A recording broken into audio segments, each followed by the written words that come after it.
Okay, so you may have noticed up in the corner of my watermelon, there's a special little icon. That icon stands to tell us that it is a smart object. Smart objects won't be distorted as quickly by some of the effects. You'll learn about this more as we go on.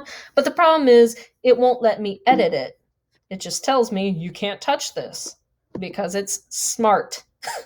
Anyway, what I'm going to do is rasterize. If it didn't give me that option, all I need to do to go do that is go to Layer, make sure the correct layer is selected, and I go down to Rasterize Smart Object.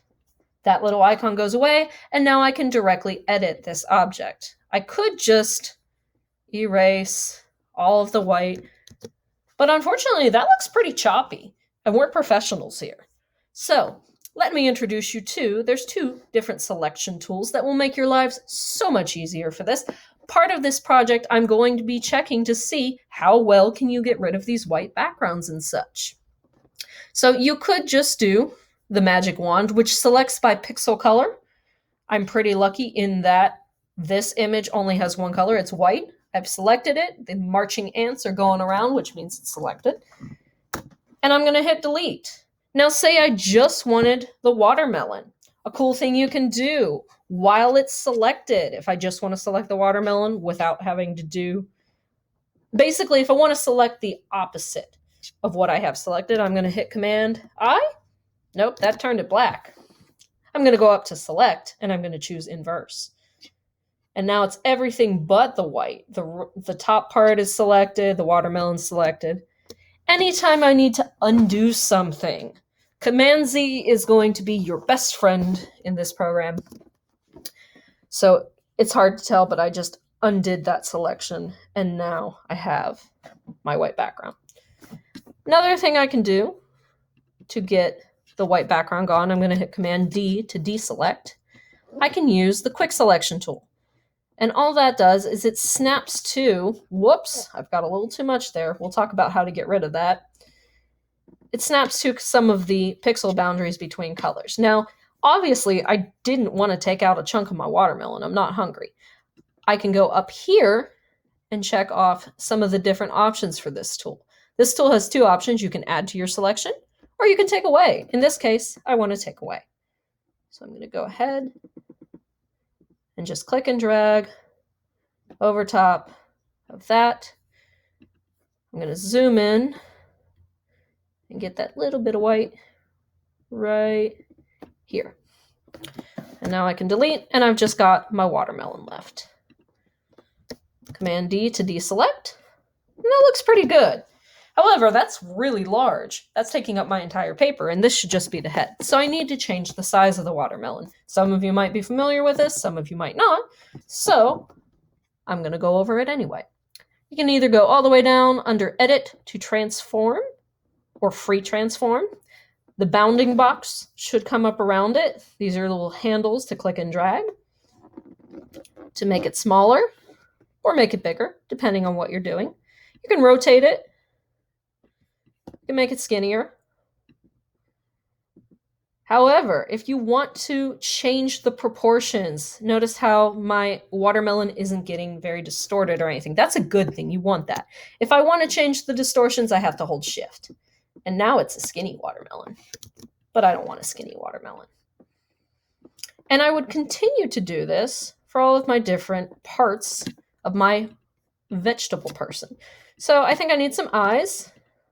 Let's go to tomato slices.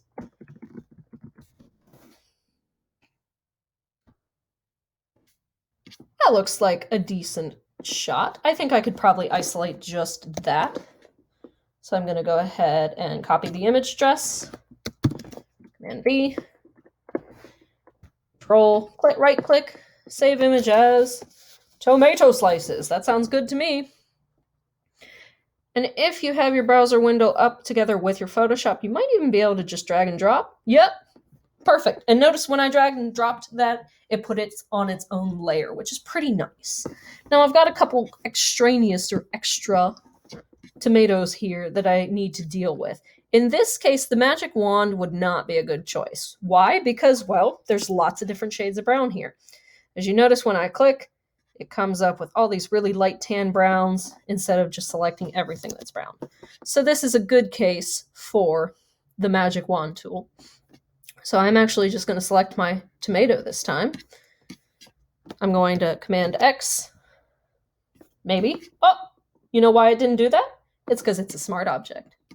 So we're going to go up and rasterize that. Now I'm going to Command X that potato. Notice how it punched a hole in my picture because the tomato is gone. I called it a potato a few seconds ago, but it's a tomato.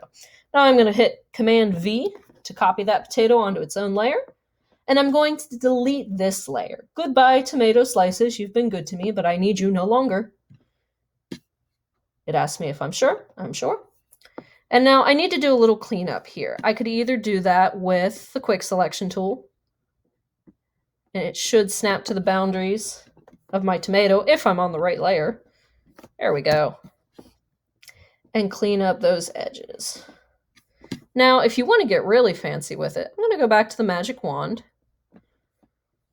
And the magic wand used to have a feathering, or maybe it's the lasso tool. Maybe I want to lasso this tomato if you've got a really steady hand. Feathering pushes the pixels out a little bit more, but I think we're just going to stick with the quick selection for this. So I'm going to snap around and get that edge. Too much, too much. So I want to take this off, actually. And if it's all else fails, zoom in and make your brush smaller. You can, in fact, make your quick selection brush size smaller. How do you do that? Well, you use the bracket tools. Right makes it smaller, left makes it bigger. So I'm just deleting as I go, getting rid of that pesky brown edge. So I'm a professional, and I want it to look nice. You can also use, sparingly, the soft eraser tool. Your eraser tool is down here. It's a little bit like this. Right now it's a hard eraser tool. It has a hard edge. Looks kind of like I got a bite taken out of it. For this one, I want to use a soft edge, which is kind of like a spray edge. And I'm going to make that way smaller to get rid of that dark bit around my tomato. Just nice and soft. And once I shrink this down, some of this won't even be noticeable. But the devil's in the details. So I'm going to go ahead and make sure I take care of that. All right, there's my tomato slice. It's currently as big as my head. So what do I need to do? I need to transform it. So I'm going to hit Command T for the shortcut, or if you need to train your brain, Edit, Free Transform. I'm going to make it smaller.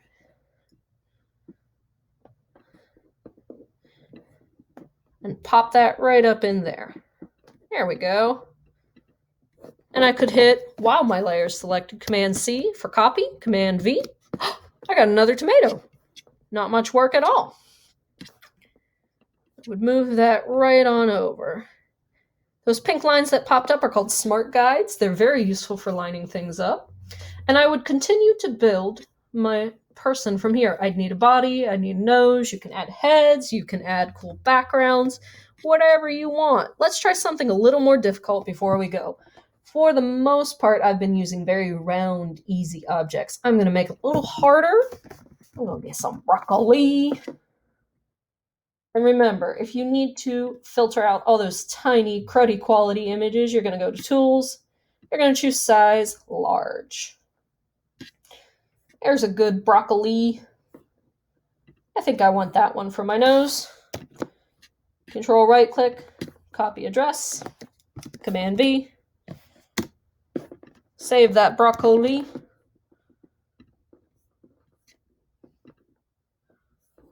And I do have some extra brock here. In fact, this one's a good one to work with because it's got a little bit of a problem on the inside there. So I'm actually really glad we found this. To get rid of part of it really fast, first I have to rasterize it.